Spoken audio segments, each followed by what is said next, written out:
Ready?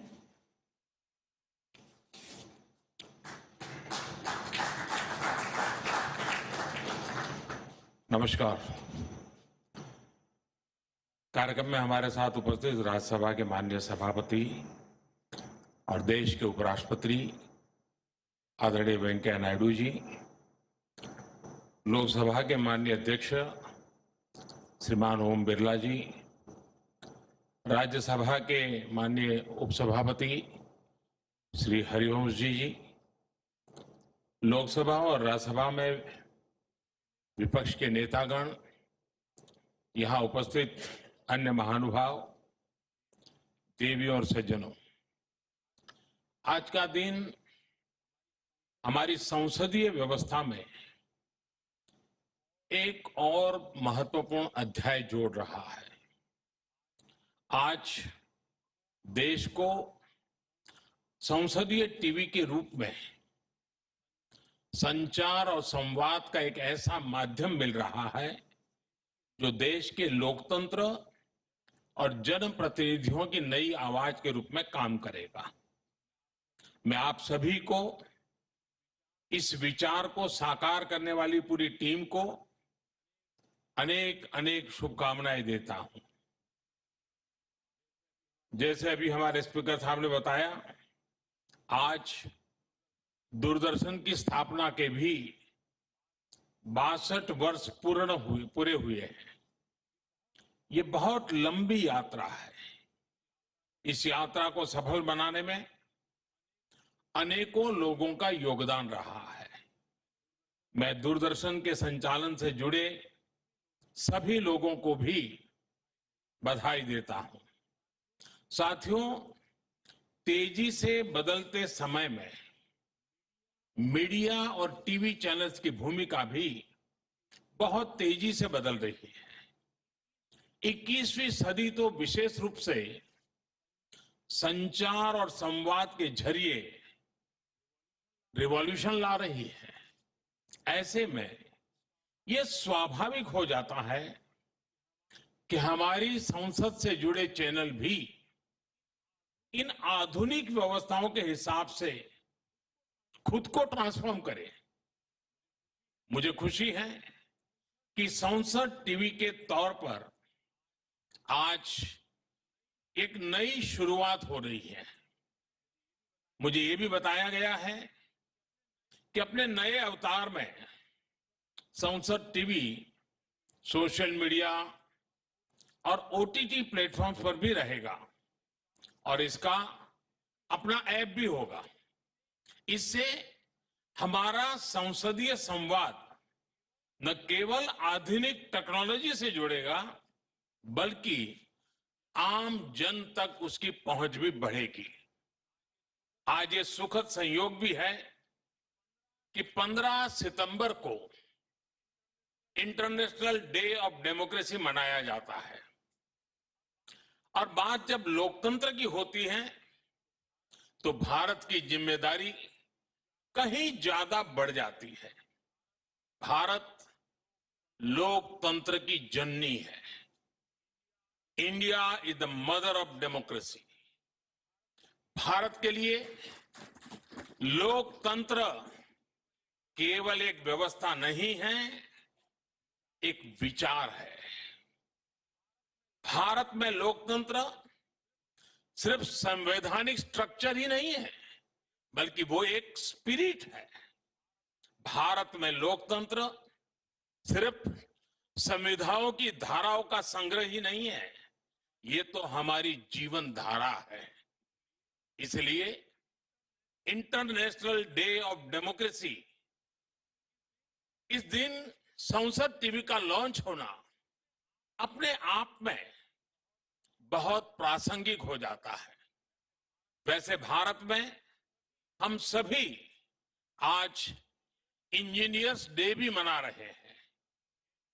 M Visvesvaraya जी की जन्म जयंती पर ये पावन दिन भारत के मेहनती और कुशल इंजीनियर्स को समर्पित है। टीवी की दुनिया में तो OB engineer, sound engineer, graphics designing से जुड़े लोग पैनल संभालने वाले लोग, studio directors, cameraman, video editors, कितने ही प्रोफेशनल्स ब्रॉडकास्ट को संभव बनाते हैं। आज मैं संसद टीवी के साथ ही देश के सभी टीवी चैनलों में काम करने वाले इंजीनियर्स को भी विशेष रूप से बधाई देता हूं। साथियों, आज जब देश अपनी आजादी के 75 साल मना रहा है, तो हमारे सामने अतीत का गौरव भी है और भविष्य का संकल्प भी है। इन दोनों ही क्षेत्रों में मीडिया की बहुत बड़ी भूमिका है। मीडिया जब किसी विषय को उठाता है, जैसे स्वच्छ भारत अभियान, तो वो और तेजी से जन जन तक पहुंचाता है। आजादी के अमृत महोत्सव में देशवासियों के प्रयासों को प्रचारित प्रसारित करने का कार्य मीडिया बखूबी कर सकता है। उदाहरण के तौर पर टीवी चैनल्स स्वतंत्रता संग्राम से जुड़े 75 एपिसोड प्लान कर सकते हैं, डॉक्यूमेंट्रीज बना सकते हैं। अखबार अमृत महोत्सव से जुड़ी परिशिष्ट प्रकाशित कर सकते हैं। डिजिटल मीडिया क्विज कंपटीशन जैसे आइडियाज के जरिए युवाओं को सीधे जोड़ सकते हैं। मुझे बताया गया है कि संसद टीवी की टीम ने इस दिशा में कई प्रोग्राम प्लान भी किए हैं। ये प्रोग्राम्स अमृत महोत्सव की भावना को जन जन तक पहुंचाने में काफी मदद करेंगे। साथियों, आप सब कम्युनिकेशन फील्ड के क्रिएटिव लोग हैं। आप लोग अक्सर कहते हैं कि कंटेंट इज किंग। मैं आप लोगों से अपने अनुभव की एक और बात कहना चाहता हूं। मेरा अनुभव है कि कंटेंट इज कनेक्ट, यानी जब आपके पास बेहतर कनेक्ट होगा, बेहतर कंटेंट होगा, तो लोग खुद ही आपके साथ जुड़ते जाते हैं। ये बात जितनी मीडिया पर लागू होती है, उतनी ही हमारी संसदीय व्यवस्था पर भी लागू होती है। क्योंकि संसद में सिर्फ पॉलिटिक्स नहीं है, पॉलिसी भी है। एक्चुअली तो पॉलिसी ही है।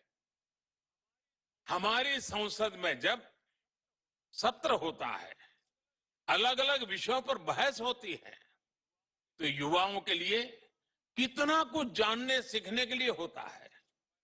हमारे माननीय सदस्यों को भी जब पता होता है कि देश हमें देख रहा है, तो उन्हें भी संसद के भीतर बेहतर आचरण की, बेहतर बहस की प्रेरणा भी मिलती है। इससे पार्लियामेंट की प्रोडक्टिविटी भी बढ़ती है और जनहित के कामों को पॉपुलैरिटी भी मिलती है। इसलिए ये बहुत जरूरी है कि सदन की कार्यवाही से आम जन कनेक्ट करे। भले ही वो देश के किसी भी कोने में हो, सदन की गतिविधियों का हिस्सा बने। ऐसे में संसद टीवी को भी अपने कार्यक्रमों का चुनाव लोगों की, खासकर युवाओं की रुचियों के आधार पर करना ही पड़ेगा। इसके लिए भाषा पर ध्यान देना होगा। इंटरेस्टिंग और एंगेजिंग पैकेज और प्रोग्राम ये अनिवार्य हो जाएंगे। जैसे कि संसद में हुए ऐतिहासिक भाषण लिए जा सकते हैं। सार्थक और तार्किक बहस के साथ साथ कभी कभार कुछ मजाकिया क्षणों को भी दिखाया जा सकता है।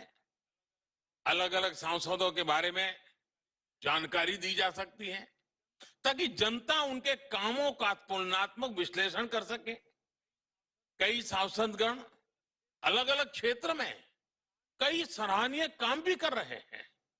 उनके इन प्रयासों को आप देश के सामने रखेंगे तो उनका भी उत्साह बढ़ेगा और दूसरे जनप्रतिनिधियों को भी सकारात्मक राजनीतिक प्रेरणा मिलेगी। साथियों, एक और महत्वपूर्ण विषय जो हम अमृत महोत्सव में उठा सकते हैं वो है हमारा संविधान और नागरिक कर्तव्य। देश के नागरिकों के कर्तव्य क्या है, इसे लेकर निरंतर जागरूकता की जरूरत है और मीडिया इस जागरूकता के लिए एक प्रभावी माध्यम है। मुझे बताया गया है कि संसद टीवी इस तरह के कई प्रोग्राम लेकर आ रहा है। इन प्रोग्राम से हमारे युवाओं, हमारी लोकतांत्रिक संस्थाओं के बारे में, उनकी कार्यप्रणाली के साथ ही नागरिक कर्तव्यों के बारे में काफी कुछ सीखने को मिलेगा।